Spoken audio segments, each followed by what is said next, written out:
कौवा एकमात्र ऐसा पक्षी है जो बाज की पीठ पर बैठकर उसे चोंच मारता है, परंतु इसके बदले में बाज उससे झगड़ा नहीं करता है, उसे जवाब नहीं देता है, बल्कि बाज अपनी उड़ान को इतना ऊंचा कर लेता है, इतना ऊंचा कर लेता है, इतना ऊंचा कर लेता है कि कौवा को सरवाइव करना मुश्किल हो जाता है और बीच रास्ते में ही उसके पीठ से उतरना पड़ता है। प्रिय स्टूडेंट्स, आप जब अपने एक्सट्रीम गोल की तरफ बढ़ते हैं तो ऐसा कभी कभी परिस्थितियां आता है कि बहुत सारे लोग आपके टांग खींचना चाहते हैं, आपको पीछा करना चाहते हैं, आपको नीचा दिखाना चाहते हैं, चाहे वो किसी माध्यम से, तो आप इसके बदले में पलटकर आप जवाब न दें, बल्कि अपनी उड़ान को इतना ऊंचा कर दे, इतना ऊंचा कर दे बाज की तरह कि आप जब सफल हो तो आपकी सफलता ही उसका रियल जवाब हो।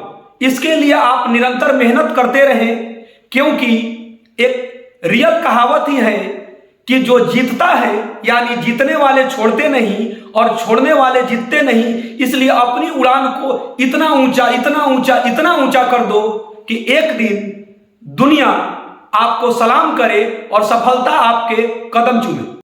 सबसे ज्यादा निकम्मों की फौज जिस बीमारी ने क्रिएट की है, उस बीमारी का नाम है अक्रेशिया। धरती पे आज तक करोड़ों करोड़ों लोग जो अपनी जिंदगी में मेहनत नहीं करते हैं, अपने अंदर निकम्मापन ले चुके हैं, ऐसी फौज क्रिएट जिस बीमारी ने की है, उस बीमारी का नाम है अक्रेशिया। और ये वर्ड है इटालियन वर्ड अक्रेशिया, और इसका हिंदी मीनिंग है जिसका जिंदगी पे खुद के ऊपर नियंत्रण नहीं होता है, उसको बीमारी होती है अक्रेशिया। खुद पर जिसका नियंत्रण नहीं, उसे इस बीमारी से कोई नहीं बचा सकता। धरती पे हर एक बीमारी का टीका लगाया जा सकता है, लेकिन अक्रेशिया का टीका नहीं है। इसका तो तोड़ ढूंढना पड़ेगा, अपनी जिंदगी में संकल्प की ताकत से तोड़ ढूंढना पड़ेगा, उसके बिना पॉसिबल नहीं है। अगर आप अपनी जिंदगी में ये समझते हैं कि अगर खुद के ऊपर नियंत्रण चाहिए तो अक्रेशिया बीमारी को निकालना होगा। इसमें कमजोर इच्छा की लत लग गई। जो काम लेटे लेटे हो जाए उसको बैठ के क्यों करें, जो बैठे बैठे हो जाए उसको खड़े होके क्यों करें, जो खड़े खड़े हो जाए उसको भाग भाग के करने की जरूरत क्या है। एक था गुरु, एक था चेला। गुरु ने रात को सोते टाइम चेले से बोला, बेटा खड़ा हो, ये बल्ब को बंद कर दे, मेरी आंखों में चुभ रहा है। तो चेले ने बोला, गुरुजी आंख बंद कर लो, बल्ब अपने आप ही बंद हो जाएगा। तो गुरु ने देखा बेटा बहुत निकम्मा हो गया, उन्होंने दूसरा आदेश दिया, चल खड़ा हो, बाहर देख क्या बारिश आई है क्या।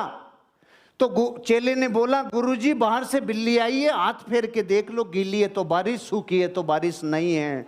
गुरुजी का दिमाग खराब हो गया, कितना निकम्मापना इसमें आ गया, कितनी अक्रेशिया इसमें आ गई।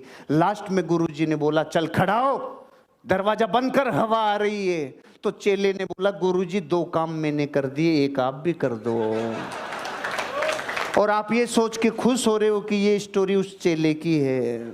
भारत के 90 करोड़ लोग ऐसे हैं, उठ के पानी भी तब पीते हैं जब प्यास की पराकाष्ठा हो जाए, रोटी भी तब खाते हैं जब भूख की पराकाष्ठा हो जाए, कोई भी काम अपनी जिंदगी में, बिजली का बिल भी तब जमा कराते हैं कि भाई आज तो आखिरी डेट है, मर गए रे। मोबाइल का बिल भी लास्ट तारीख को जमा कराएंगे कि भाई अब तो होना ही पड़ेगा रे। जीवन में कोई से ही काम हो, अगर डीएनए भारत का है तो आखिरी टाइम पे करेगा, करना चाहिए। जो इस वर्ल्ड से प्रभावित हो गया, जिसको करना चाहिए की लत लग गई, जिसको करना चाहिए सबकॉन्शियस माइंड तक चला गया, उसके अक्रेशिया की बीमारी घुस गई।